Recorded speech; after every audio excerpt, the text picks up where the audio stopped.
नमस्कार, स्वागत है आपका बड़ी बहस में। मैं हूं आपके साथ अतुल प्रताप सिंह और बड़ी बहस में आज हमारा मुद्दा होगा जिस पर हम चर्चा करेंगे वो है बड़ा बदलाव। मोदी कैबिनेट में शाम 6 बजे जो कि शपथ की तैयारी है और फिलहाल लिस्ट भी फाइनल हो चुकी है। बड़ी बहस में उन मुद्दों को हम टटोलेंगे कि ये जो बड़ा बदलाव कैबिनेट में किया गया है उसमें उत्तर प्रदेश को क्या मिला। खासतौर पर आपको बता दें कि उत्तर प्रदेश को जो इस बार 7 मंत्रियों को एक मौका फिर से मिला है, तो उत्तर प्रदेश का दबदबा इस पूरी कैबिनेट के विस्तार में फेरबदल में दिखाई दे रहा है और यह चुनावी लिहाज से भी अपने आप में बहुत जरूरी था। लखनऊ की अगर हम बात करें तो खास तौर पर लखनऊ से अब दो मंत्री, राजनाथ सिंह पहले से और अब मोहनलालगंज से कौशल किशोर भी, और उसके साथ ही कई और दल जो कि सहयोगी हैं उनको भी मौका दिया गया। उन तमाम पहलुओं पर हम करेंगे चर्चा। लेकिन इस वक्त की बड़ी खबर, यूपी में 7 मंत्रियों को मोदी कैबिनेट में जगह मिली है। आपको बता दें कि शाम 6 बजे शपथ ग्रहण का कार्यक्रम है। महाराजगंज से सांसद पंकज चौधरी बनेंगे मंत्री। इसके अलावा एसपी बघेल, भानु प्रताप और अजय कुमार भी मंत्री बनेंगे। आपको बता दें कि 7 लोग ऐसे हैं जिनको यह मौका मिला है। यूपी में 7 मंत्रियों को मोदी कैबिनेट में जगह दी गई है। एसपी बघेल हैं, भानु प्रताप है, महाराजगंज सांसद पंकज चौधरी भी मंत्री बनेंगे। एसपी बघेल, भानु प्रताप, अजय कुमार, इनको भी मंत्री बनाने के लिए इनका नाम चयनित कर लिया गया है। अनुप्रिया पटेल और कौशल किशोर जिनका मैं जिक्र कर रहा था, ये भी मंत्री बनेंगे। बीएल वर्मा उत्तराखंड से, अजय भट्ट बनेंगे मंत्री। तो अजय भट्ट और वर्मा ये उत्तराखंड से। इंडिया न्यूज जो आपको ये सूची दिखा रहा है, ये वो 43 मंत्रियों की सूची है जिनको आज शाम को 6 बजे शपथ लेना है। महाराजगंज से सांसद पंकज चौधरी, उनको भी मौका दिया गया। इसमें सबसे खास बात यह देखिए आप कि असल में उन तमाम लोगों को इस सूची में शामिल किया गया है जो कि लगातार अपने क्षेत्र से जीतते चले आ रहे थे और उनका अपने आप में एक संगठन में कद भी था, जनता के बीच में प्रभाव था। यह अपने आप बहुत दिलचस्प रणनीति संकेत दे रहा है कि रणनीति कहां पर है।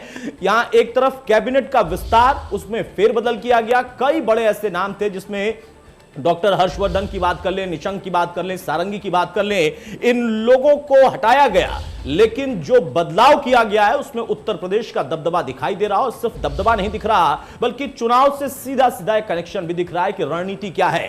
वो तमाम ऐसे लोग जो कि मंत्री बनने जा रहे हैं उनका अपना जनाधार है। अनुप्रिया पटेल की अगर हम बात करें तो मांग लंबे समय से चल रही थी और अपने जो घटक दल हैं, सहयोगी दल हैं, उनको भी मौका देना था, सम्मान देना था। हालांकि निषाद पार्टी की अगर बात करें तो उनको कुछ खास लाभ यहां पर दिखाई नहीं दे रहा। लेकिन अनुप्रिया पटेल को मंत्री बनाकर एक तरीके से वो पूर्वांचल का जो हिस्सा है और जिस क्षेत्र में उनका प्रभाव है, उनके दल का प्रभाव है, उसको भी साधने की कोशिश की गई है। तो ये वो नाम है जो कि फिलहाल सूची में शामिल है। तो मोदी कैबिनेट का विस्तार हो रहा है और ऐसे में कई मंत्रियों ने इस्तीफा दिया है। वहीं सांसद कौशल किशोर का नए कैबिनेट में शामिल होना तय माना जा रहा था और वो हुआ भी। इसी को लेकर हमारे सहयोगी ने मोहनलालगंज से सांसद कौशल किशोर से खुद खास बात की। किशोर जी हमारे साथ मौजूद हैं। सर, आपको बहुत बहुत बधाई। मोदी कैबिनेट का जिस तरीके से एक्सपेंशन हुआ है उसमें आपका नाम भी सामने आया है, किस तरीके से देख रहे हैं आप अपनी नई फाइल? जो माननीय प्रधानमंत्री जी ने आज नया एक्सपेंशन होने जा रहा है उसमें मुझे भी उन्होंने सम्मान देने का काम किया है। मैं प्रधानमंत्री जी का, माननीय रक्षा मंत्री आदरणीय राजनाथ सिंह जी का, गृह मंत्री माननीय अमित शाह जी का और जो हमारे पार्टी के राष्ट्रीय अध्यक्ष हैं नड्डा जी का मैं आभार व्यक्त करता हूं। उन्होंने मुझे इस लायक समझा कि एक जिम्मेदारी दी जाए, तो जो भी जिम्मेदारी मुझे दी जाएगी उस जिम्मेदारी का निर्वहन पूरी तरीके से, पारदर्शिता से और ईमानदारी से करने का काम करूंगा। इस पूरे एक्सपेंशन में ये भी देखने को मिला है कि युवा चेहरों को बहुत मौका दिया गया है। भले आपका जिक्र किया जाए, ज्योतिरादित्य सिंधिया जी का जिक्र किया जाए, एक युवा कैबिनेट, एक युवा मंत्रिमंडल के तौर पर इस बार पूरी की पूरी एक्सपेंशन सामने आई है। किस तरीके से आप उसको देखते हैं आज के समय? कि नई पीढ़ी के लोगों को जब मौका मिलता है और नई पीढ़ी के लोग ज़्यादा जुड़ते हैं तो वही परिवर्तन भी करते हैं। तो चूँकि हमारे यहाँ जो मौलिक चीज़ों पे काम किया है माननीय प्रधानमंत्री जी ने, खास करके जो चीज़ें बहुत दिनों तक नहीं मिली उसमें उन्होंने काम किया। जैसे कि लोगों को प्रत्येक घर तक बिजली पहुंचा देना, गैस सिलेंडर चूल्हा पहुंचा देना, 50 करोड़ जनता को मुफ्त में इलाज 5 लाख का उपलब्ध करा देना, 15 अगस्त 2022 तक जिनके भी कच्चे घर हैं उनको प्रधानमंत्री आवास दिलाने का एक टाइम बाउंड कार्यक्रम तय करना, शौचालय बनवाना, किसानों को किसान निधि सम्मान के रूप में 6,000 रुपये साल यानी 500 रुपये महीना देना। इसके अलावा भी जो है उत्तर प्रदेश में अगर देखें तो योगी जी की सरकार जो है 20,000 रुपये गरीबों की लड़कियों की शादी के लिए अकेले, सामूहिक विवाह शादी करें 51,000 रुपये, मजदूर की शादी में 75,000 रुपये, ये इस तरह से काम करना। और दूसरा जो कोरोना का संकट हमारे देश में आया हुआ है उस संकट से निपटने के लिए पहले पूरी तैयारी करना और जिन लोगों ने भी उसमें मदद की उनको कोरोना वॉरियर्स घोषित करना, सम्मान दिलाना, लोगों को किसी भी कीमत पर उनकी ज़िंदगी को बचाना, ये जो काम प्रधानमंत्री जी और मुख्यमंत्री योगी जी कर रहे हैं, हमारी सरकार कर रही है, ये काम जनता के लिए ज़रूरी भी है और हमारे देश के लिए भी ज़रूरी है। तो उसी आधार पर जो भी हम लोगों को जिम्मेदारी दी जाएगी उसको हम लोग निर्वहन करने का काम करेंगे और प्रयास होगा कि हम जनता का पूरा काम ईमानदारी से करेंगे। कौशल जी, उत्तर प्रदेश का प्रतिनिधित्व मंत्रिमंडल में लगातार बढ़ रहा है। आप भी एक मोहनलालगंज के कॉन्स्टिट्यूंसी से आते हैं। उत्तर प्रदेश को किस तरीके से प्रतिनिधित्व बढ़ने पर क्या आप देखते हैं, क्योंकि चुनाव भी आने वाले हैं अगले समय में, कई लोग ये भी कह रहे हैं कि चुनावों को देखते हुए ज़्यादा से ज़्यादा वहाँ पर लोगों को रिप्रेजेंटेशन करके मंत्रिमंडल में लाया गया है, इसको किस तरीके से? पूरे देश से लोगों को, हर प्रदेश से लोगों को इसमें मंत्रिमंडल में करीब करीब शामिल किया गया है।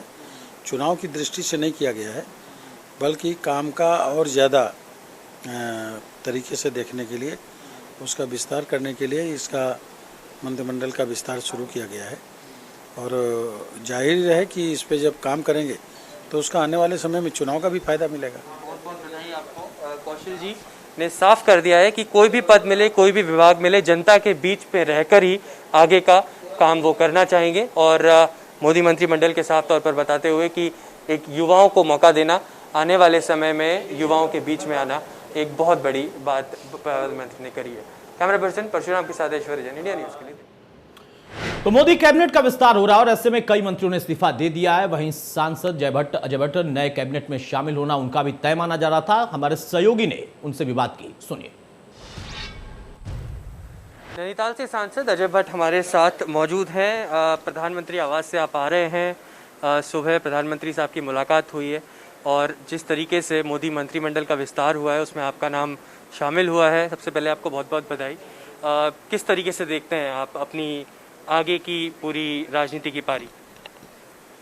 देखिए, जब कोई सूचना ठीक से आ जाए, ओत हो जाए, तभी कुछ कह पाऊंगा मैं आपको। हम लोग तो कार्यकर्ता हैं। कार्यकर्ता को फील्ड में लगाइए, कार्यकर्ता को कहीं आप सरहद पर लगाइए, सीमाओं पर लगाइए। कार्यकर्ता की तरह हम काम करते हैं, चाहे कोई मंत्री बने, चाहे कोई संगठन में दायित्व हो या कार्यकर्ता सामान्य हो। तो उसी से जिससे जो दायित्व हमको मिलता है उस दायित्व के प्रति हम लोग अच्छी तरह से काम कर सकें और उसको निष्ठा से निभा सकें, ये भारतीय जनता पार्टी के हर कार्यकर्ता के अंदर एक जज्बा होता है। जो भी कभी दायित्व मिलेगा भविष्य में या आज पता लगेगा कोई दायित्व मिलेगा, तो वो उसके आधार पर ही काम हम सब लोग मिलजुल के करेंगे। जी, किस तरीके से देखते हैं मोदी मंत्रिमंडल के अंदर उत्तराखंड का जो प्रतिनिधित्व है वो बढ़ने वाला है? कहीं ना कहीं निशंक जी भी पहले मंत्रिमंडल में थे, सूचना आ रही है कि उनका इस्तीफा मांग लिया गया है, शायद उनको कोई नई जिम्मेदारी दी जाएगी। आप अब मंत्रिमंडल में शामिल होने लगभग तय माना जा रहा है। किस तरीके से उत्तराखंड का प्रतिनिधित्व पूरे कैबिनेट के अंदर आप देख रहे हैं? देखिए, जो भी प्रतिनिधित्व उत्तराखंड का मिलेगा, चाहे हमको मिले, चाहे किसी और को मिले, कोई भी हमारे साथियों को मिले, वो सब सरकार के जो मूल लक्ष्य हैं, गोल हैं, मोदी जी के नेतृत्व में उसी के अनुरूप कार्य करने के लिए रहते हैं। और वही होगा भी जो मोदी जी चाहते हैं। जैसे देश को आगे ले जाते हैं, सब कुछ करते हैं, तो जिधर को जो दायित्व देंगे तो सभी उनको फॉलो करते हैं। देश में आज तो दुनिया उनको मानने लग गई है, ग्लोबल लीडर हो गए हैं। तो वही हमारी प्राथमिकताएं रहती हैं जो हमारी सरकार की हैं। इस बार ये भी कहा जा रहा है कि सबसे युवा मंत्रिमंडल होने वाला है, जो विस्तार हो रहा है उसको किस तरीके से देखते हैं? काफ़ी युवा चेहरों को मौका दिया गया है इस बार। आप भी सुबह मुलाकात करके आए हैं प्रधानमंत्री से, कई युवा चेहरा थे, ज्योतिरादित्य सिंधिया समेत अनेक। उसको किस तरीके से देखते हैं युवाओं को मौका देना? नहीं, अच्छी बात है। हमारा देश इस समय युवाओं का देश है, बहुत बड़ा प्रतिशत युवाओं का है और प्रधानमंत्री जी का जो विज़न है उसका कोई सानी नहीं है, उसका कोई बराबरी नहीं कर सकता है। उनका सोच जो है वो सर्वोत्तम है। जो उनका सोच है उस सोच के बारे में हम कुछ नहीं कह सकते, भाई इतना ही कह सकते हैं कि वो देश को सबसे ऊपर विश्व में लाना चाहते हैं और ले भी आए हैं। उनको ग्लोबल लीडर मान लिया है, आपको पता ही है। हर चीज़ पर उन्होंने सफलता पाई है, अपने लिए, अपने परिवार के लिए, अपने बच्चों के लिए, अपने भाइयों के लिए, अपने रिश्तेदारों के लिए कभी सोचा ही नहीं। जो सोचा देश के लिए समर्पित भाव से सोचा है। इसलिए हम सब उनके अनुयायी हैं, उनके फॉलोअर्स हैं और हमें अच्छा लगता है कि हमारे नेता मोदी जी हैं, जैसा वो करते हैं वैसे ही हमारा आम कार्यकर्ता करता है। बहरहाल तो बड़ा बदलाव हो रहा है और उसमें आप देखिए कि कई चीजें हैं जिस पर इस वक्त चर्चा शुरू हो चुकी है राजनीतिक गलियारों में। बड़ी बहस में हमारे खास मेहमान हमारे साथ जुड़ चुके हैं। हमारे साथ महेंद्र नागर साहब हैं, प्रवक्ता बीजेपी की तरफ से, वो स्वागत है महेंद्र जी आपका। सत्येंद्र सिंह साहब हैं जो कि राजनीतिक विश्लेषक हैं, वो स्वागत है सत्येंद्र जी आपका। शरद प्रधान भी हमारे साथ थोड़ी देर में जुड़ेंगे और रमेश ठाकुर भी हमारे साथ थोड़ी देर में मौजूद रहेंगे। सबसे पहले शुरुआत मैं आपसे कर रहा हूं। जो इस वक्त सबसे अहम चीज दिखी, जो सूची अभी तक निकल कर आई है, उसमें उत्तर प्रदेश का दबदबा खासतौर पर दिख रहा है। 7 मंत्री। जी, सबसे पहले तो I would like to correct, मेरा नाम महामेधा नागर है। जी, मैं माफी चाहूंगा, यही मैं भी थोड़ा सा कंफ्यूज हुआ। ठीक है, इसको सुधार दे, हमारी टीम इसको सुधार दे। दूसरी चीज आपने पूछा कि किस तरीके से उत्तर प्रदेश के एमपी की पार्टिसिपेशन जो है वो बहुत बढ़ चढ़ करके दिख रही है। तो इसको सिर्फ और सिर्फ मैं रिक्वेस्ट ये करना चाहूंगी अपने सभी व्यूअर्स से और अपने को पैनलिस्ट से कि इस पूरे एक्सपेंशन को, इस पूरे रिशफलिंग को, इस विस्तार को सिर्फ इस प्रकार से ना देखा जाए, चुनाव के नजरिए से ना देख करके आपको ये भी देखना चाहिए कि उत्तर प्रदेश देश का सबसे बड़ा राज्य है।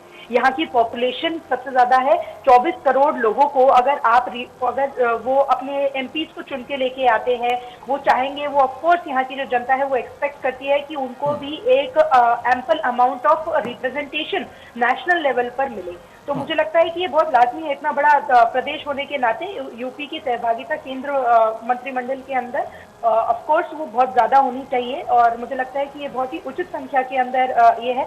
और इस पूरे मंत्रिमंडल की जो ब्यूटी है, जो जितना भी अभी विस्तार हो रहा है, इसकी जो सबसे अच्छी बात मेरे को अभी तक देखने को मिली है कि इसकी एक जो अपर लिमिट सेट करी गई है वो 58 ईयर्स की रखी गई है।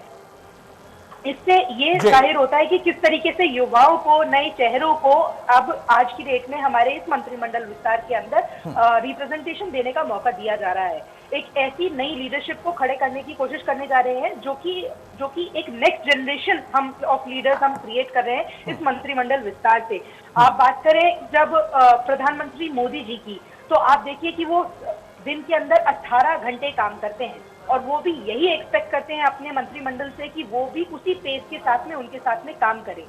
अगर उनको इस तरीके का रिजल्ट ओरिएंटेड परफॉर्मेंस चाहिए तो उसके लिए उनको एक ऐसी एबल लीडरशिप को भी साथ में उभारना पड़ेगा, एक नई लीडरशिप को यहाँ पर स्पेस देनी पड़ेगी, क्योंकि हमको आज के हमारे जितने भी नाम हमारे सामने अभी तक निकल करके आए हैं, जो कि नए मंत्रिमंडल में वो शफलिंग के बाद में ज्वाइन करेंगे, जो इनका विस्तार होने जा रहा है, उनको देख करके बहुत ही क्लियर हो जाता है कि किस तरीके से नए चेहरों को और उनको स्पेस दिया जा रहा है, उनको रिप्रेजेंटेशन दिया जा रहा है। और मैं बहुत प्राउड हूँ इस बात को, क्योंकि मैं खुद एक महिला हूँ और मैं देख पा रही हूँ कि कितनी सारी महिलाओं को यहाँ पर, यूथ को आप रिप्रेजेंटेशन देने की बात अब इस नए मंत्रिमंडल विस्तार में हो रही है। And I am again proud to say कि किस तरीके से एक ऐसा प्रधानमंत्री श्री नरेंद्र मोदी जी जो कि लाल किले पे खड़े होकर के देश के अंदर जब संबोधन करते हैं, और मैं पूरे उसके साथ में ठोक करके इस बात को कह सकती हूँ, पूरे विश्वास के साथ में इस बात को कह सकती हूँ कि प्रधानमंत्री नरेंद्र मोदी जी एक ऐसे इतिहास में पहले प्रधानमंत्री हैं जिन्होंने लाल किले की दीवार पर खड़े होकर के वहां से शौचालय के बारे में बात करी, वहां से सैनिटरी नैपकिन के बारे में बात करी। तो उनकी जो लीडरशिप है वो कितनी ज्यादा विजनरी है, उसी से हमको ये आकलन लगा लेना चाहिए कि जो अब नया मंत्रिमंडल विस्तार होगा वो किस तरीके का होगा। और बिल्कुल बिल्कुल मामेदा, जैसा आपने कहा कि इस कैबिनेट रिसफलिंग में अगर हम देखें, यहां पर इस विस्तार को अगर हम देखें तो वहां पर एक युवा कैबिनेट भी दिखाई देती है। सिर्फ उत्तर प्रदेश नहीं बल्कि तमाम अन्य राज्यों से भी जिन लोगों को मौका दिया गया है वो कई ऐसी जगह हैं, हिमाचल की बात कर ले, अन्य राज्यों की बात कर ले, मध्य प्रदेश की बात कर ले, तो युवाओं को भी मौका दिया गया। और दूसरा एक और खास पहलू इसमें दिखाई दिया कि जो संगठन से जुड़े लोग हैं या जो लगातार जीतते चले आ रहे थे, जिनका जनाधार अपने क्षेत्र में मौजूद है, उन पर भी भरोसा किया गया है। लेकिन शरद प्रधान साहब कैसे, जो हमारे साथ भी जल्दी से जुड़ेंगे उनसे भी हम बातचीत करेंगे। फिलहाल सत्येंद्र सिंह हमारे साथ जुड़े हुए हैं। सत्येंद्र जी, जो बात यहां पर मामेदा कह रही हैं उसमें क्या इस बात को भी आप महसूस कर रहे हैं और पॉलिटिकल गलियारों में भी इस बात की चर्चा शुरू हो गई है कि इस बदलाव से एक बड़ा संकेत भी दिया गया है और अपना जो कुछ एक संगठन के तौर पर पिछले कुछ दिनों में नुकसान था अलग अलग राज्यों में, उसको साधने की कोशिश भी की गई है?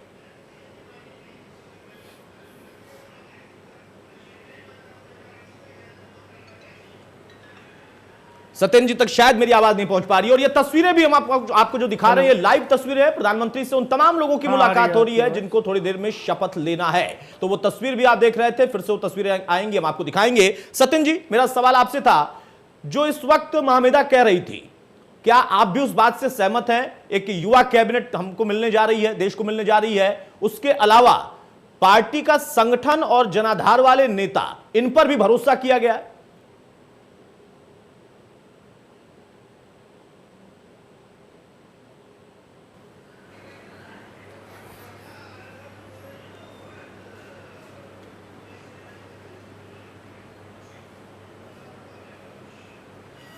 चलिए, शायद मेरी आवाज उन तक नहीं जा पा रही है। रमेश ठाकुर साहब, एक पत्रकार के तौर पर हमने बहुत सारे कैबिनेट विस्तार देखे हैं, रिसफलिंग देखी है, इस बार आपको क्या इसमें अलग दिख रहा है या एक पैटर्न था वही पैटर्न है? क्योंकि जैसा मामेदा भी कह रही हैं और तमाम जो नाम है, 43 लोगों की जो सूची है, उसमें हम देखें तो उत्तर प्रदेश को खास तवज्जो दी गई है, इलेक्शन से सीधा हम इसको जोड़ सकते हैं। उसके अलावा उन लोगों पर खास फोकस किया गया है जो सहयोगी दल है, नाराजगी थी या फिर उनका कद बढ़ाना था, महिलाओं को फोकस किया गया है, डॉक्टरों को मौका दिया गया है। देखिए, लोगों ने कई केंद्रीय मंत्रिमंडल के विस्तार हमने देखे, अगर उससे अगर कनेक्ट करते हैं तो बिल्कुल अलग है, बिल्कुल जुदा है। इसमें गुप्त चीजें बहुत हैं, इसमें सूचनाओं का आदान प्रदान नहीं हुआ। यूं कह लो कि जो लिस्ट हमारे पास जो फाइनल होके अभी आई है, तो उसमें से उन लोगों को भी नहीं पता है कि क्या होने वाला है। अब सुबह जब कैबिनेट की मीटिंग होती है तो उसमें हर्षवर्धन साहब को भी बुलाया जाता है, कल मीटिंग होती है, डॉक्टर हर्षवर्धन साहब भी उसमें होते हैं। एंड तक उनको नहीं पता चल पाता है कि उनका इस्तीफा हो जाएगा। मेरे तो पड़ोस के रहने वाले हैं, जहाँ मैं रहता हूँ 200 गज की दूरी पे उनका भी मकान है। मेरी कल भी बात हुई, सुबह भी मेरी बात हुई। हाँ। तो उनके पीए से भी मैंने पूछा कि क्या कुछ होने वाला है, कुछ नहीं पता है। लेकिन पता चला 2:30 बजे के बाद उनको कहा जाता है इस्तीफा दो। अब उसके बाद में उनके जो अधीनस्थ जो एमओएस है उनके साथ के अश्विनी चौबे जी, उन्होंने तो ये तो कह लो कि उनका प्रमोशन होने वाला था, नया कुर्ता उन्होंने बनाया, सेंट बैंड लगा के वो तो पटना से दिल्ली आने वाले थे कि प्रमोशन होगा। उनके पास भी 2 बजे फोन जाता है कि आपको हटाया जा रहा। तो कुल मिला के ये जो मंत्रिमंडल का जिसको हम विस्तार कह रहे हैं, मैं तो इसको विस्तार नहीं कहूंगा, मैं इसको सुधार कहूंगा। अब एक साथ आप देखिएगा, आपने पिछले मंत्रिमंडल की बात करी, हमने डॉक्टर मनमोहन सिंह का भी कार्यकाल देखा, हमने वाजपेयी साहब का भी कार्यकाल देखा। इतनी संख्या में मंत्रियों को हटा देना, और उन मंत्रियों को हटा देना उनको पता ही नहीं है। 1.5 घंटे तक पहले तक चाय के साथ में बिस्कुट भी खाया जा रहा है, कुछ लोगों ने ब्रेड भी खाए और कुछ लोगों ने सैंडविच वगैरह भी खाए। उनको पता ही नहीं कि उनको हटाया जाएगा। बाबुल सुप्रियो को बिल्कुल नहीं पता, बाबुल सुप्रियो को लास्ट में पता चलता है चाय पीते पीते कि ठीक है रमेश जी, मैं आपको रोक रहा हूं, आपकी बात से मैं सहमत हूं और मैं इसको ऐसे कह दूंगा कि ये सुधार वाला विस्तार है। आप सभी हमारे साथ बने रहिए। अनुप्रिया पटेल से हमारे सहयोगी ने बात की है, सुनाते हैं। हाँ, हमारे साथ हैं अन्नपूर्णा द्विवेदी, कोडरमा से एमपी हैं, आज झारखंड से। मैम, तकरीबन 5 से 6 महिलाएं मोदी सरकार का हिस्सा बनने जा रही हैं, कितना बड़ा मैसेज है ये?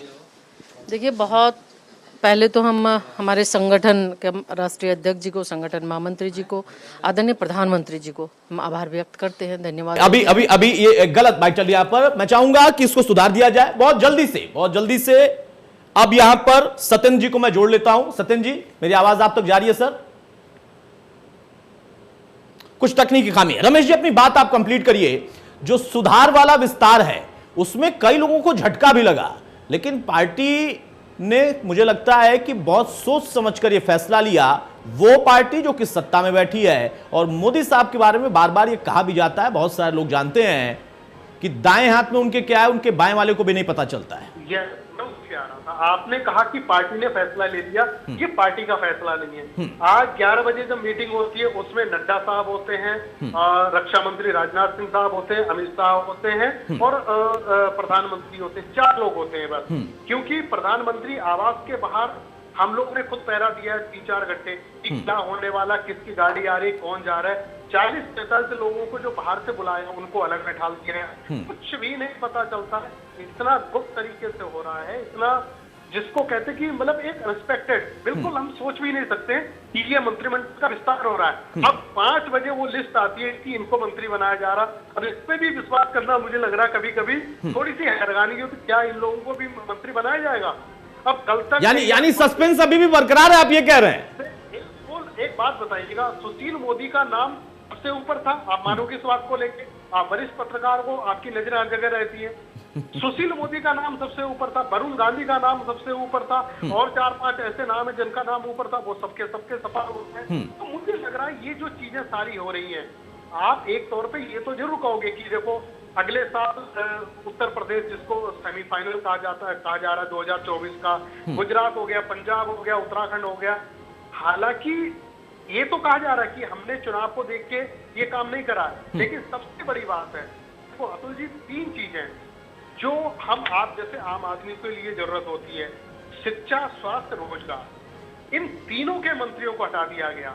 तो इससे ये तय हो गया, प्रधानमंत्री ने मान लिया, गवर्नमेंट ऑफ इंडिया ने मान लिया, सरकार ने मान लिया, बीजेपी ने मान लिया कि इन तीनों क्षेत्रों में सरकार विफल है। इन तीनों मंत्रियों को हटाना चाहिए। ठीक है, बहुत अच्छी बात हटाने। ठीक है रमेश जी, इसीलिए मैं कह रहा था ना, और ये महामेधा जी से मेरा सवाल जरूर होगा, क्योंकि ये सरकार का कैबिनेट विस्तार है, आप कह रहे हैं कि ये सुधार है, लेकिन क्या वाकई इसमें पार्टी के इनपुट्स जो पिछले दिनों उत्तर प्रदेश से खास तौर से लिए गए थे, उसका कहीं ना कहीं कोई लिंक है क्या, जुड़ रहा है क्या? वो भी एक मेरा सवाल अभी भी बरकरार है। बहरहाल सत्येंद्र जी हमारे साथ जुड़ गए। सत्येंद्र जी, बहुत कम समय रह गया है, जब शपथ ग्रहण का शुरुआत हो जाएगी वो तस्वीरें सामने आएंगी, मुलाकात का दौर चल रहा है, वहां पर प्रधानमंत्री से वो तस्वीर भी हम दिखा रहे थे।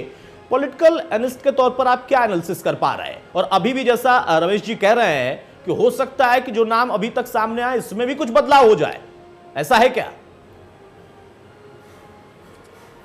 नहीं, बिल्कुल हो सकता है। जैसे आपने अजय भट्ट जी का इंटरव्यू भी यहाँ पे सुनाया था, तो उसमें भी उनकी सुबह मुलाकात मोदी साहब से हुई थी, और वहाँ पे उसके बावजूद भी उन्होंने ये बात कही कि जो भी जिम्मेदारी सरकार उनको देगी, पार्टी उनको देगी, उसके हिसाब से वो उसमें अपना कार्यक्रम करेंगे। तो इसका मतलब है कि कहीं ना कहीं वो इस चीज़ से अभी भी वहाँ पे एक स्पष्ट स्थिति नहीं प्रकट कर रहे हैं। ये एक्चुअली एक पूरा प्रोटोकॉल होता है जो मोदी जी का अपना पूरा कार्यक्रम चलाने का तरीका है, पूरा प्रशासन चलाने का तरीका है अपना मंत्रिमंडल का या सरकार का। तो उसके हिसाब से वो एक अपनी प्रोटोकॉल को फॉलो कराते हैं, जिसमें किसी को भी इस तरह का अनुमति नहीं होती है कि वो अपने स्वच्छंद तरीके से कुछ बात कर सकें। इसका एग्जाम्पल आप निषाद जी का जो वहाँ पे पार्टिसिपेशन ना हो पाना या मंत्रिमंडल में जगह ना मिल पाना, वो भी उसके हिसाब से आप देख सकते हैं। कहीं ना कहीं बार्गेनिंग पोजीशन पे आने की कोशिश कर रहे थे निषाद साहब, जिसकी वजह से ऑब्वियसली वहाँ पे उनको जगह नहीं मिली। तो ये आपने पूर्व में भी देखा होगा कि जो भी अपर हैंड लेने का प्रयास करेगा मोदी रिजीम में, वो कहीं ना कहीं साइडलाइन कर दिया जाएगा। तो ये वही चीज़ है। मॉर्निंग में मीटिंग हुई होगी अजय भट्ट साहब के साथ या अन्य लोगों के साथ, और उनको स्पष्ट कर दिया गया होगा कि कौन सा पद उनको दे रहे हैं, कौन सा दायित्व उनको दिया जा रहा है। लेकिन फिर भी वो इस पर खुल के ये बात नहीं कह रहे कि हमें कौन सा पद है या हमें मंत्रिमंडल में है भी कि नहीं है।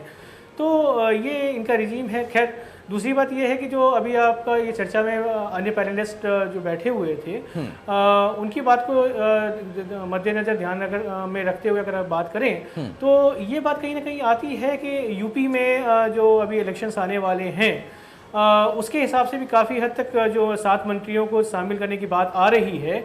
लेकिन इसके बावजूद भी आप ये देखिएगा कि 25 राज्यों के यहाँ पर कहीं ना कहीं नुमाइंदगी हो रही है। जी जी जी बिल्कुल। तो कहीं ना कहीं अगर विपक्ष इस पे ये बात कहता है कि यूपी इलेक्शंस के हिसाब से आप ये बात कर रहे हैं और कैबिनेट में आप यूपी का जो रिप्रेजेंटेशन है वो बढ़ा रहे हैं, तो उसका काउंटर ये दिया जा सकता है कि हमने तो 25 राज्यों के लोगों को नुमाइंदगी दी है। तो बहुत स्मार्टली और टैक्टफुली मोदी साहब इस चीज़ को देख रहे हैं, जिसमें आपके पास महिलाएं भी हैं, जिसमें ओबीसी भी हैं, जिसमें एससीज भी हैं, एसटीज भी हैं, और इसके अलावा आप देखें तो 13 वकील, 6 डॉक्टर और 5 इंजीनियर भी हैं। तो इसका मतलब है कि आप टैलेंट को भी वहां पे लेके आने की बात कर रहे हैं। तो एक बहुत ही समृद्ध यानी एक बहुत बड़ा एक अच्छा पैकेज के तौर पर इसको हम देख सकते हैं कि हर एक क्षेत्र से, हर एक पेशे से कमोबेश जो कि प्रमुख है, उन सभी लोगों को कहीं ना कहीं इसमें एडजस्ट किया गया है। मामेदा, मेरा सवाल आपसे वही होगा, स्मार्टली उत्तर प्रदेश को भी मौका मिल गया और बढ़िया मौका मिला है, और जवाब अगर कोई देना होगा, सवाल विपक्ष का आएगा, तो जैसा सत्येंद्र जी कह रहे हैं तो आप लोग बोलेंगे कि भाई 25 राज्यों के इसमें प्रतिनिधित्व है, क्या बात कर रहे हैं, सिर्फ उत्तर प्रदेश नहीं। लेकिन पिछले दिनों में जो नापतोल रही, जो लगातार वहां पर दौरे हुए संगठन के लोगों के, संघ के लोगों के, पार्टी के शीर्ष नेतृत्व, वो तमाम लोग नजर रख रहे थे, क्या उसका कहीं ना कहीं प्रभाव इसमें दिखाई दे रहा है? और प्रभाव इसलिए मैं कह रहा हूं क्योंकि जिन लोगों को मौका दिया गया है वो अपने आप में, अपने इलाके में, अपने जगह पर अपना जनाधार मजबूत बनाए हुए हैं सालों से। तो ये चुनाव के हिसाब से भी किया गया है क्या? जी, सबसे पहली बात तो मैं ये बताना चाहूंगी कि हमारी पार्टी के अंदर या हमारे विचार परिवार के जितने भी सभी संगठन हैं, मैंने उसमें देखा है कि हमारे यहाँ पर सबसे बड़ा अगर कोई दायित्व होता है भैया, तो वो कार्यकर्ता का दायित्व होता है। और अगर कार्यकर्ता अच्छा परफॉर्म करता है तो जो हमारी लीडरशिप होती है, unlike all the other organisation या पार्टी तो काम करती हैं, उनसे हट करके हमारी पार्टी के अंदर इसकी ब्यूटी है, एक सौंदर्यता है कि अपने काम करने वाले कार्यकर्ता को, एक पोटेंशियल कार्यकर्ता को हमेशा भाजपा के अंदर बढ़ावा दिया जाता है। तो मोदी जी हैं चाहे योगी जी हैं, दोनों का ही काम करने का जो तरीका है वो टेक्नोक्रेट वाला तरीका है। वो हमेशा से इनोवेशन, क्रिएटिविटी को अपने काम में इन्वॉल्व करने की कोशिश करते हैं, नए मुद्दों को, कंटेम्प्रेरी इश्यूज को टच करने की कोशिश करते हैं। जैसे कि मैंने आपको पहले शौचालय वाली बात बताई, तो वो हमेशा से एक अलग विजन लेकर के आना चाहते हैं। ऑफकोर्स जो पार्टिसिपेशन हमको यूपी से आएगा उससे वहां पर रीजनल बेनिफिट हमको ऑफकोर्स मिलेगा भाजपा को, बट उस सब से भी उठ करके हमको ये समझने की जरूरत है कि यहाँ पर आज मंत्रिमंडल विस्तार के अंदर, या फिर जैसे हमारे को पैनलिस्ट कह रहे थे कि सुधार, तो मैं उस सुधार टर्म को एकदम वो बहुत सारे मायनों में फिट नहीं बैठता है अकॉर्डिंग टू मी, क्योंकि मुझे लगता है सर ने ऐसा भी कहा कि राकेश सर ने कि पुरानी जो मंत्रिमंडल थी वो फेल हो गई, उनको इसलिए हटाया गया है। मेरा जो ये ऑल्टरनेट ओपिनियन है, इस बात पे ऑल्टर ओपिनियन है, वो ये है कि उन्होंने जो अपना बेस्ट एबिलिटीज में काम किया वो किया, पर अभी भी हम लोग हमारी जो काम करने की, डेवलपमेंटल वर्क की जो गति है, हम उसको रुकने देना नहीं चाहते। हम चाहते हैं कि हम और डबल स्पीड से, डबल इंजन लगा करके काम करें अपने देश के वासियों के लिए, अपने सारे वोटर्स के लिए, सभी जनता के लिए। इसलिए अब इस मंत्रिमंडल विस्तार पर इतनी चर्चा हो रही है। और दूसरी बात आपने पूछी सर कि जो अभी पीछे लखनऊ के अंदर इतनी बैठकें हुई थी, सब लोगों के प्रवास हुए, उस दौरान क्या इस सब चीजों के ऊपर भी चर्चा हुई? तो मुझे लगता है कि उस पर बहुत ज्यादा एम्फेसिस हमको नहीं देना चाहिए, क्योंकि इस तरह की बैठकें हमारे पार्टी के अंदर जरूर होती रहती हैं, हर 2-3 महीने में होती है। लॉकडाउन की वजह से काफी हद तक बहुत सारी जो फिजिकल मीटिंग्स थी वो डिलेड थी, उस वजह से जितनी भी मीटिंग्स लखनऊ में हुई वो एक कोर कमेटी की जो मीटिंग हमारी हर प्रदेश के मुखिया के साथ में और वहाँ की लीडरशिप के साथ में जो सेंट्रल लीडरशिप होती है वो करती है, तो दैट वाज नॉर्मल। हमारी जिस तरह से बैठकें होती हैं उसी पर थी। बट अपार्ट फ्रॉम दैट मुझे लगता है कि हाँ, यूपी के अंदर जिन लोगों को भी आज यहाँ पर मंत्रिमंडल में नई पोजीशन दी जाएगी, वो सब एक ऐसे लीडर्स हैं अपने अपने एरिया के अंदर जिनका अपना अपना वर्चस्व है और वो जानते हैं उनका जनता में अच्छा जनाधार है और उससे आने वाले काम में ऑफकोर्स फायदा होगा। ठीक है रमेश ठाकुर साहब, सवाल इस बात का कि अगर हम उत्तर प्रदेश के लिहाज से अब चर्चा को जरा फोकस कर ले, 7-7 मंत्री हैं,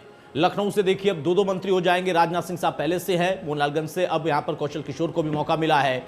जो अन्य नाम भी है, चाहे अनुप्रिया पटेल की बात कर लें लगातार उनका कद बढ़ाने की एक मांग चल रही थी और चूंकि चुनाव नजदीक आ रहा है तो कहा जा रहा था कि तमाम जो उनका वोट बैंक है वो हमारे साथ इंटैक्ट होकर रहे, इसलिए उनका कद बढ़ना भी जरूरी है। दूसरा मैसेज उनके जरिए कि महिलाओं की भागीदारी, बहुत सारी महिलाओं को शामिल किया गया, उस जरिए भी उनको रखा गया उसमें।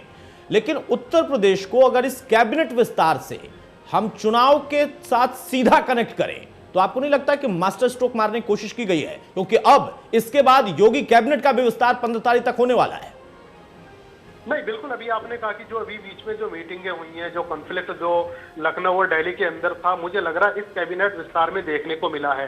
और रही बात आपने अनुप्रिया पटेल की, जहां तक बात करी, क्योंकि देखो एक पटेल समुदाय, एक बड़ा समुदाय एक यूपी में बसता है और चुनाव में उनको एक साथ में लाने के लिए उनका कद बढ़ाना, उनको पार्टी में लेना, ये तो सरकार की मजबूरी थी और मोदी जी की भी मजबूरी थी। और बाकी दूसरा मुझे लग रहा है बरेली बहुत बड़ा मंडल है और इस मंडल से एक पहले से जो संतोष गंगवार साहब लेबर मिनिस्ट्री को चला रहे थे, ठीक ठाक चला रहे थे उसमें, लेकिन उनको हटा देना, उसके बाद में मुझे लग रहा कहीं ना कहीं ये नाराजगी भी मोल लेने का मुझे लग रहा है एक मौका इन्होंने कर दिया है। और दूसरी बात, आप हेल्थ मिनिस्ट्री को जो कोरोना काल में आप लोगों ने ये एक सबसे बड़ी जो मिनिस्ट्री कही जा रही है जिन्होंने बहुत चुनौतियों का सामना करा, तो उनके दोनों मंत्रियों को हटा देना, तो मुझे लग रहा आने वाले समय में चाहे चुनाव हो, चाहे कुछ भी हो, चाहे संगठन का काम हो, ये जो फैसले हैं ये अटपटे साबित होंगे।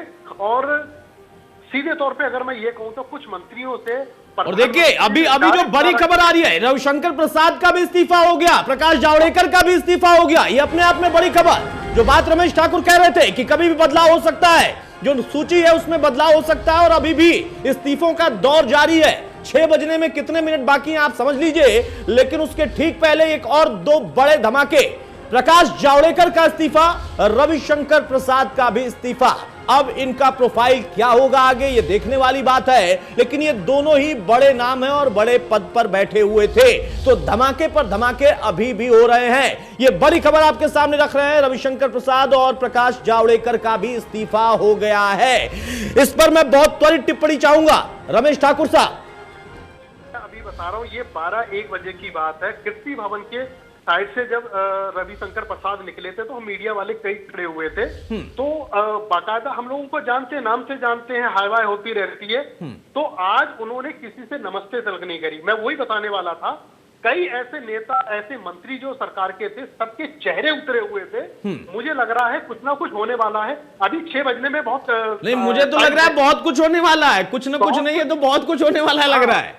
ये हो गया। अब एक बात बताइए, आपने रोजगार में आपने ये मान लिया कि रोजगार की स्थिति ठीक नहीं है, स्वास्थ्य की स्थिति ठीक नहीं है, शिक्षा की स्थिति ठीक नहीं है। अब आपने ये भी मान लिया कि कानून की भी स्थिति ठीक ठाक है नहीं, इसलिए आपने कानून का भी उनको बदल दिया। तो ये सारी चीजें अब मुझे लग रहा भाजपा से हमारी बहन बैठी हुई है, ये चाहे कितना भी कोशिश करे अपने को बचाएं, पार्टी को बचाएं, लेकिन वो कहते हैं ना, जब दूध उखलता है ना, अगर कोई जब देखता नहीं तो दूध फैल जाता है। तो वो दूध फैल गया, उसको समेटना मुझे लग रहा बहुत भारी पड़ेगा। जो दूध बाहर निकलता है भगोने से वो गर्म होता है, अब उस दूध में अगर हाथ डालोगे तो आपके हाथ, मुझे लग रहा है सत्येंद्र जी, दूध फैलाया गया है या फैल गया है? अगर फैल गया है तो फिर तो समेटना होगा, और फैलाया गया है तो मकसद क्या है, मैं तो ये पूछूंगा। देखिए अतुल जी, यहाँ पर जिस तरह से जो स्वास्थ्य मंत्री हर्षवर्धन साहब ने अपने इस्तीफा दे दिया, इसके बाद निशंक साहब से इस्तीफा ले लिया गया, बाकी अन्य लोगों से भी लिया गया। तो अगर मैं केवल अगर स्वास्थ्य मंत्रालय के हिसाब से ही बात करूं, तो जब ये सेकेंड वेव कोरोना की आने वाली थी, उससे पहले ही यूएसए से तमाम रिपोर्ट्स आ रही थी कि सेकेंड वेव आएगी और वैक्सीनेशंस की दिक्कतें आएंगी, बहुत तेज़ी से इसका पेंडेमिक फैलेगा।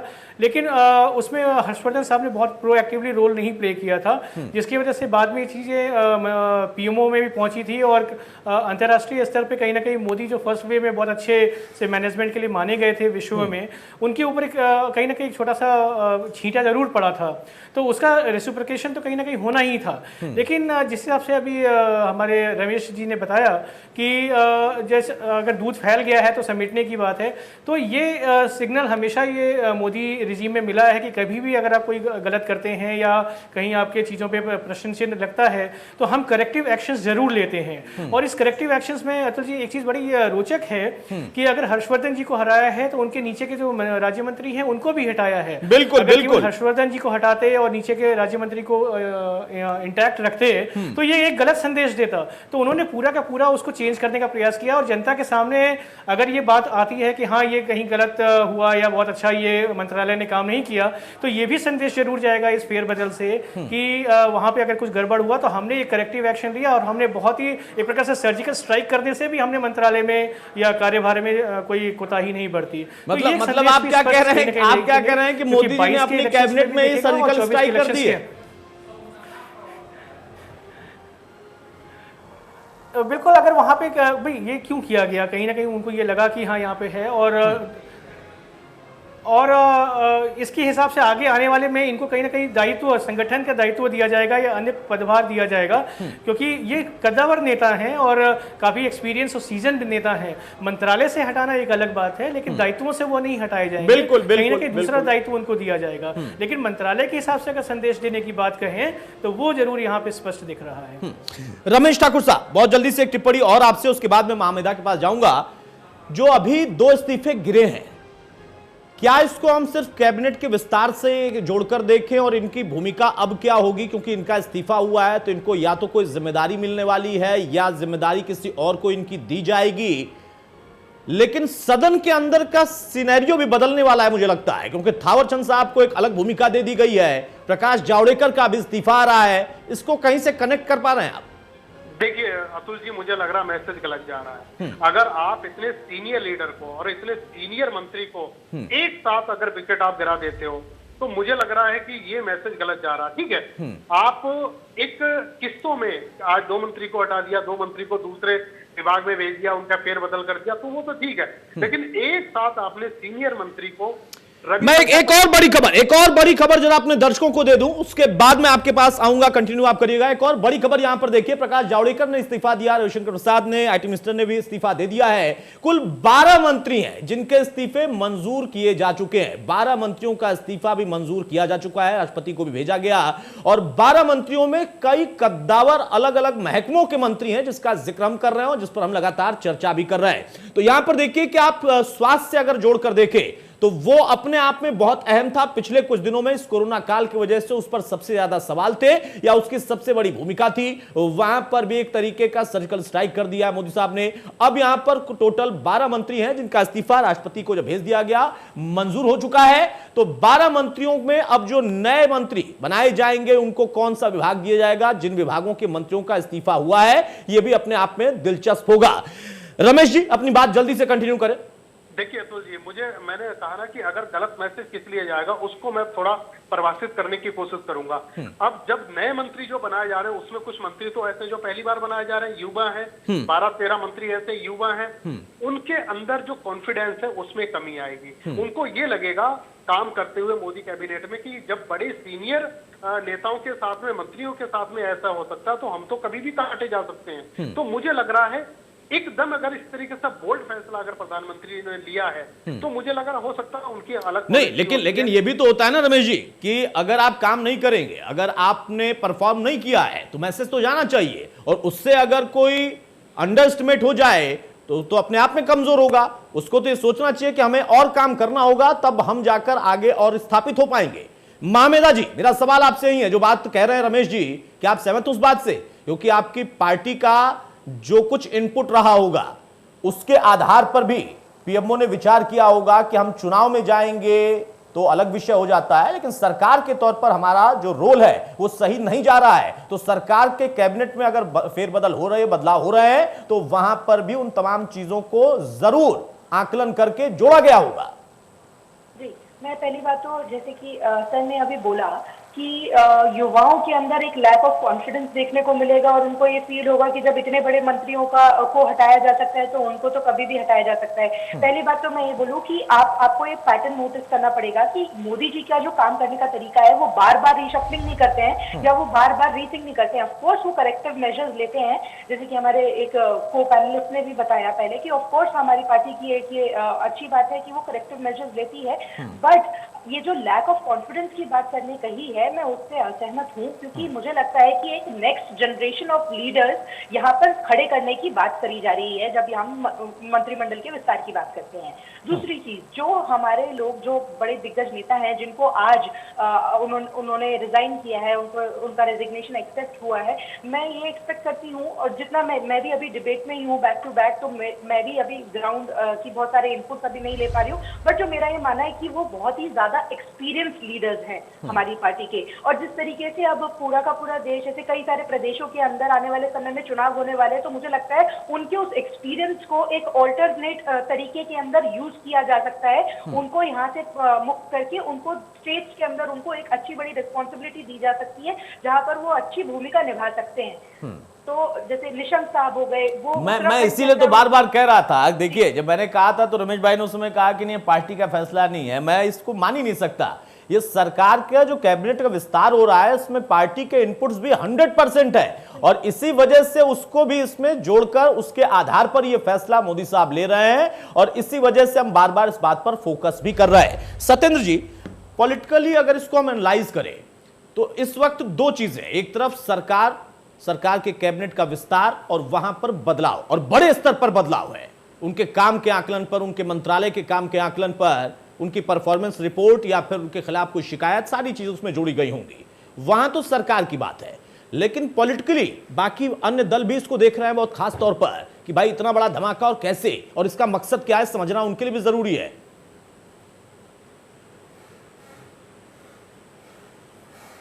जी बिल्कुल सही आप कह रहे हैं। और जिस हिसाब से यहाँ पे मंत्रिमंडल में फेरबदल की बात हो रही है, और इसमें आप देखें कि जिस जो ओबीसीज और एससीज और तमाम लोगों को इसमें शामिल किया गया जातिगत के स्तर पे, तो यूपी और अन्य राज्यों में चुनाव आप कितना भी चाहें या अनचाहें, यहाँ जातिगत और धार्मिक कहीं ना कहीं एंगल जरूर आ जाता है। बिल्कुल बिल्कुल। तो उसको साधने का प्रयास है। और अभी पीछे आपने देखा था कि अभी एक निर्णय भी किया गया था कि जो भी मंत्री लोग हैं, जो भी कार्यकर्तागण हैं, वो अपने सरकार की जो भी योजनाएं हैं, जो भी पॉलिसीज हैं, जो भी उनके अचीवमेंट्स हैं, वो जनता तक पहुंचाने का काम करें।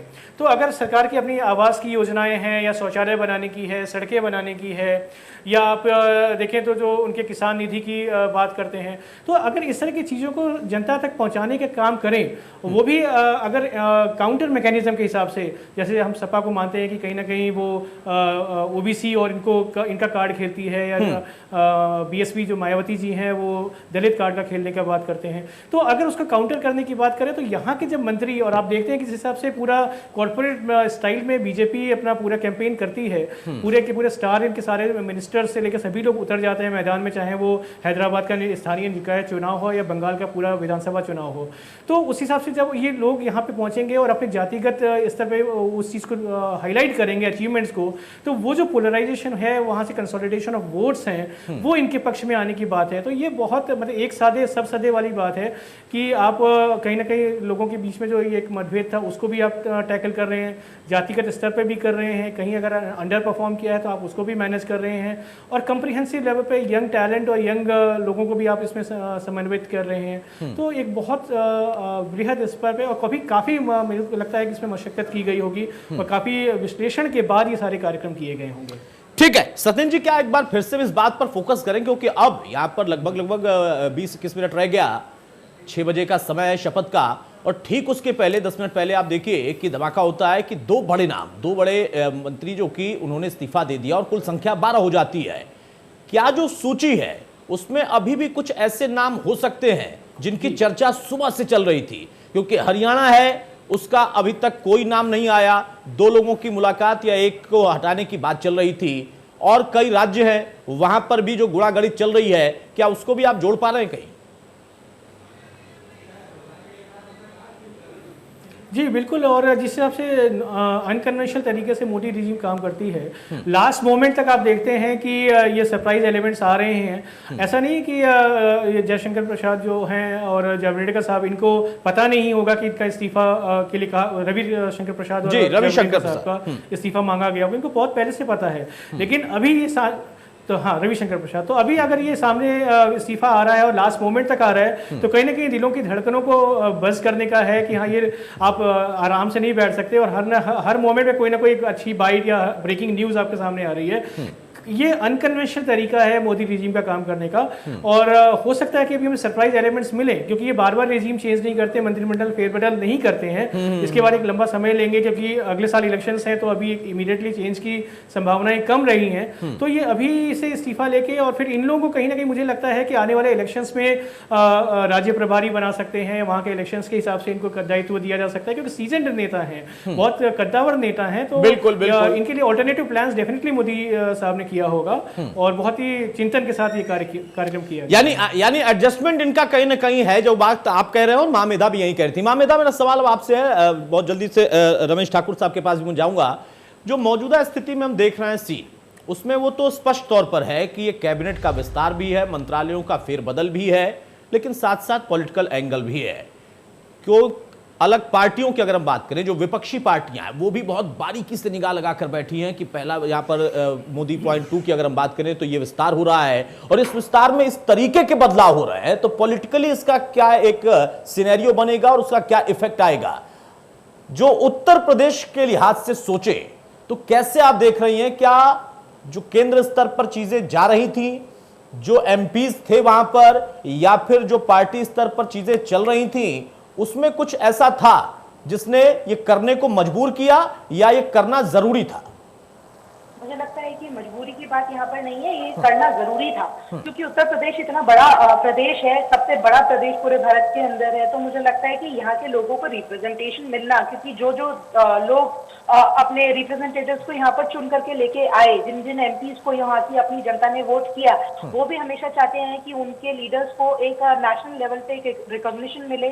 ठीक है, अच्छा, हाँ जी बोलिए, अपनी बात कंप्लीट करते। हाँ, उनको भी अच्छा लगता है कि जब उनके लीडर्स को, जिनको उन्होंने वोट किया, सपोर्ट किया, उनके चुन करके वो लेकर के आए, उन ऐसे लीडर्स को नेशनल लेवल पर रिकॉग्निशन मिले। तो मुझे लगता है और मामेदा 1 मिनट रोक रहा हूं, ये सीधी तस्वीरें रायसीना हिल्स से हम आपको दिखा रहे हैं। अब वहां पर इस वक्त का मूवमेंट क्या है वो आप सीधी तस्वीरों में देख सकते हैं। इस वक्त अब वहां पर जो लोग मौजूद हैं, जो सुरक्षा कर्मी मौजूद हैं, वो इंतजार कर रहे हैं उन तमाम लोगों का। और रायसीना हिल्स से सीधी तस्वीरें आप देखिए। अब यहां पर वो काफिला आपको थोड़ी देर में ही दिखाई देगा। इसके पहले हमने आपको मोदी साहब की तस्वीर दिखाई थी। प्रधानमंत्री मोदी उन तमाम लोगों से मुलाकात कर रहे थे जिन लोगों को आज शपथ लेनी है, और उसके साथ ही कई ऐसे नाम हैं जिसका हमने जिक्र किया, और अब टोटल संख्या 12 हो गई है जो कि मंत्री थे जिनको कि हटाया गया। और ये थोड़ी देर पहले की तस्वीर, जब प्रधानमंत्री अपने तमाम लोगों से मुलाकात कर रहे थे। अनुराग ठाकुर को आप उनके ठीक पीछे देख सकते हैं, रक्षा मंत्री से वो बातचीत कर रहे हैं। और इन लोगों को, यही वो ना, अमित शाह को आप देख सकते हैं, तो ये ऐसे नाम है, ज्योतिरादित्य सिंधिया वहां पर थे, नड्डा साहब वहां पर देखिए मौजूद हैं। इन तमाम लोगों से मुलाकात के बाद अब ये रायसीना हिल्स की तस्वीर हम आपको दिखा रहे हैं, जहां पर अब इस वक्त हलचल बढ़ गई है, क्योंकि 6 बजने में अब चंद मिनट ही बाकी हैं, लगभग 14 मिनट और, जबकि ये शपथ ग्रहण कार्यक्रम शुरू हो जाएगा। महमेदा, अपनी बात आप कंप्लीट करें। कहना चाहूंगी कि यूपी की अगर हम दृष्टि से देखें तो बहुत ही ज्यादा इंक्लूसिवनेस ये देखने को मिली है कि हर जाति के व्यक्ति को, हर खेमे के व्यक्ति को यहाँ पर रिप्रेजेंटेशन दिया जा रहा है, चाहे वो महिला हो, चाहे वो युवा हो, चाहे वो किसी जाति विशेष से आते हो, हर किसी को एक इक्वल इंक्लूसिव, मतलब एक जो इंक्लूसिव मंत्रिमंडल है वो बनाने की कोशिश की जा रही है। और जितने भी नाम है उत्तर प्रदेश से, वो हर चीज को कवर करते हुए, हर एक सेक्टर, हर एक खेमे को टच करते हुए ऐसे नाम देखने को मिल रहे हैं। ठीक है, मामेदा हमारे साथ आप बने रहिए। रमेश ठाकुर जी, मेरी आवाज आप तक जा रही है? मिनिस्टर्स, रमेश जी बहुत जल्दी से कमेंट, क्योंकि अब तस्वीर भी आने लगी है, सभी लोग वहां पर मौजूद हैं इस वक्त। शपथ ग्रहण कार्यक्रम का आगाज होने वाला है। जी, आवाज आ रही मेरी? हाँ बोलिए रमेश जी, बोलिए आप। देखिए अतुल जी, वो समय की जो घड़ी है, जिनका इंतजार हो रहा, मुझे लग रहा है वो सब लोगों के सामने है थोड़ी देर में। लेकिन इस बीच में जो एक खलबली, जो एक डर पैदा हुआ है नेताओं में, उसकी एक वानगी है। अभी इतनी देर में मैंने प्रताप सारंगी को मैंने एक मैसेज डाला, उनसे मैंने पूछा भी, हाल में मैंने इंटरव्यू भी करा था, मैंने कहा सर ये क्या हुआ, आपसे भी इस्तीफा ले लिया? तो उन्होंने एक मैसेज लिखा कि मैं कोई बात नहीं करना चाह रहा हूँ। तो इन 2 शब्दों में आप बहुत कुछ निकाल सकते हो, बहुत कुछ समझ सकते हो कि कोई मंत्री इस आज जो पूरे 24 घंटे में जो वाकया हुआ उस पर कोई बात नहीं करना चाह रहा है। मुझे लग रहा है ये नाराजगी, ये इसके जो विरोध के सुर है, कुछ दिन के बाद में ही आपको उठते हुए दिखाई देंगे। अतुल, ठीक है, लेकिन क्या ये जरूरी भी था एक मजबूत सरकार के लिए कि उनकी दूसरी पारी में कोरोना काल आ गया और कोरोना काल के बीच में जो भी परफॉर्मेंस थी, प्राकृतिक तौर पर देखिए कि उस पर असर तो आना ही था, क्योंकि एक कृत्रिम वायरस ने पूरी दुनिया को बर्बाद किया, तबाह किया। तो उन तमाम चीजों में जो बदलाव हुए, अब क्या यह जरूरी हो गया था कि हां अपने उस कैबिनेट में भी इस तरीके का फैसला लिया जाए? लेकिन कोई ये गारंटी भी तो नहीं दे सकता कि जो नई कैबिनेट आई है जो वो सारी चीजों को फिर मैनेज कर लेगी। अब जिस तरीके से कल रमेश पोखरियाल ने जी मेंस के ऊपर और कुछ परीक्षाओं के ऊपर एक मीटिंग करी थी, कई सारी वो चीज कर रहे थे, बहुत अच्छा मंत्रालय चला रहे थे, शिक्षा नीति को उन्होंने आगे बढ़ाया, नई चीजें उनके कार्यकाल में एचआरडी मंत्रालय खत्म होने के बाद शिक्षा विभाग को बनाया गया। तो ये अगर कोई नया जब आएगा तो भाई ये सोचने वाली बात है। बिल्कुल बिल्कुल, महीने में उनको बड़ा समय लगेगा इन चीजों में। आप अगर आपके पास में अगले साल चुनाव में जाना है, मुझे लग रहा है इन बड़े जो मंत्री हैं, रविशंकर का नाम लिया आपने, जब प्रकाश जावड़ेकर का नाम लिया, और ये 3-4 ऐसे नाम है, मुझे लग रहा है इनको हटाना थोड़ा सा अटपटा लगता है। बाकी प्रधानमंत्री का अपना फैसला है, वो क्या करते हैं क्या नहीं करते, उनके रसोइया को भी नहीं पता होता, उनके ड्राइवर को भी नहीं पता होता, तो हम आप लोग तो सिर्फ अनुमान लगा सकते हैं।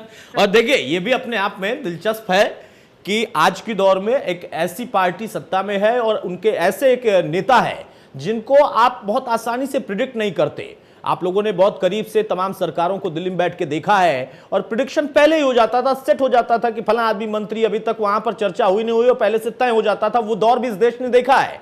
लेकिन आज की जो परिस्थिति है उसमें आप देखिए कि अंतिम समय तक किसी को कुछ समझ में नहीं आ रहा और अंतिम समय में आते आते भी वहां पर मंत्रियों के इस्तीफे हो रहे हैं। ये सीधी तस्वीर आप देखिए, वित्त मंत्री निर्मला सीतारमण को आप देख रहे हैं, इसके पहले नड्डा साहब थे, प्रकाश जावड़ेकर को आप देखिए, इनका इस्तीफा हो चुका है। बहुत जल्दी से सत्यन साहब फाइनल कमेंट आपका संक्षेप में, सिर्फ इतना कि अब यहां पर शपथ लेने की तस्वीर सामने आ गई है।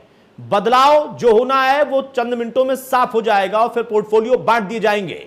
उसका प्रभाव आगे कैसा खुद ये सरकार सोच रही होगी कि मिले।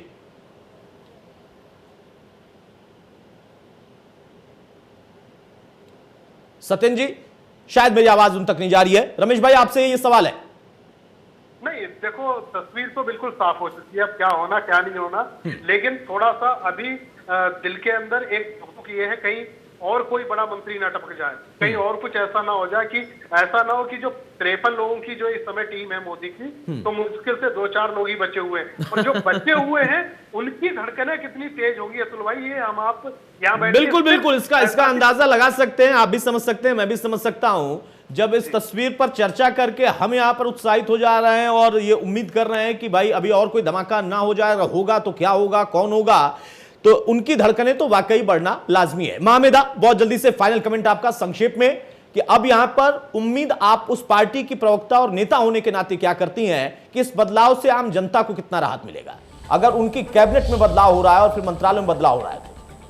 मैं सबसे पहले लाउड एंड क्लियर अपनी पार्टी के बिहाफ पे बात बोलना चाहूंगी कि जितना भी हमारा मंत्रिमंडल होता है, जो भी हमारे मंत्री होते हैं, वो यहाँ पर सत्ता भोगने के लिए नहीं, सेवा करने के भाव से यहाँ पर मंत्री बनते हैं। दूसरी चीज, जब आज हम एक ये नई लीडरशिप यहाँ पर हम देखने जा रहे हैं अभी कुछ चंद मिनटों के अंदर, जो कि अभी टेक ओवर करेगी, ऑफकोर्स बहुत सारे लोगों को डाउट होगा और बहुत सारे लोगों के अंदर बेचैनी भी होगी, बहुत सारे लोग जो हैं उनके दिमाग में बहुत सारे क्वेश्चन होंगे, बट आई गेस हम सभी को अपने प्राइम मिनिस्टर की लीडरशिप पे विश्वास रखना चाहिए, उनकी गाइडेंस स्किल्स पे हमको विश्वास रखना चाहिए। ऑफ कोर्स जितना भी हमारा नया मंत्रिमंडल बनेगा वो बहुत ही पॉजिटिव तरीके से एक नई एनर्जी के साथ में, नई इनोवेशन और क्रिएटिविटी के साथ में पूरे देश के अंदर काम करेगा, और मुझे लगता है कि what we can do right now is just wait and watch. मामेदा, हमारे साथ आपका जुड़ने के लिए बहुत शुक्रिया। सत्येंद्र जी और रमेश ठाकुर भाई, आपका भी हमारे साथ जुड़ने के लिए। तो मौजूदा दौर में सिर्फ इतना, आप देखिए कि तस्वीर भी हमारे सामने है, लेकिन अंतिम समय तक कुछ भी बदल सकता है, ये अभी भी तय नहीं हो पा रहा है। बहुत छोटा सा ब्रेक, जल्द आते हैं।